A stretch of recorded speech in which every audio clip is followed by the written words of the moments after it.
भारत संविधान लागू झाल्याच्या 75व्या वर्धापन दिनानिमित्त केंद्र सरकारने संविधान जागर यात्रा 2024 सुरू केली आहे। केंद्र सरकार संविधान अमृत महोत्सव साजरा करत आहे।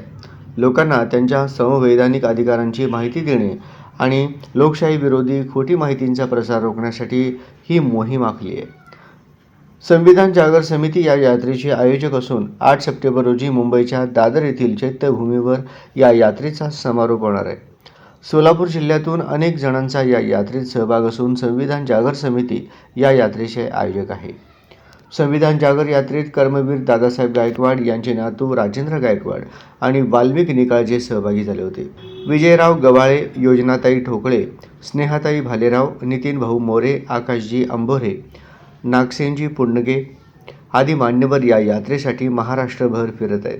ही यात्रा 9 ऑगस्ट रोजी महाड येथून सुरू झाली असून आतापर्यंत या यात्रेने संपूर्ण महाराष्ट्रात दौरा केला आहे। या माध्यमातून बाबासाहेब आंबेडकर यांच्या कल्पनेतील लोकशाही मूल्यांचे जतन करण्यासाठी तसेच संविधानाविरोधी वाढत्या विरोधी प्रचाराचा प्रतिकार करण्यासाठी ही संविधान यात्रा आहे।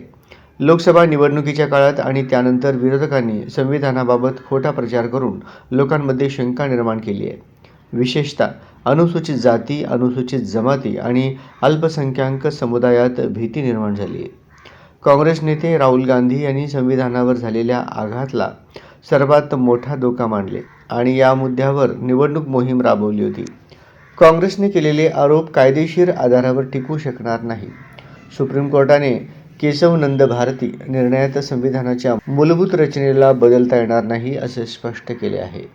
तरीही विरोधकांनी अनुसूचित जातींच्या लोकांमध्ये संविधान नष्ट होईल अशी भीती निर्माण केली असे समितीने म्हटले आहे। संविधानाबाबत लोकांना खरी माहिती समजून घेण्यात अडचण येते, त्यामुळे संविधान जागर समितीने या मोहिमेद्वारे लोकांना संविधानाच्या मूलभूत मूल्यांची माहिती देण्याचा आणि विरोधकांच्या खोटी माहितीची पोलखोल करण्याचा निर्णय घेतला आहे।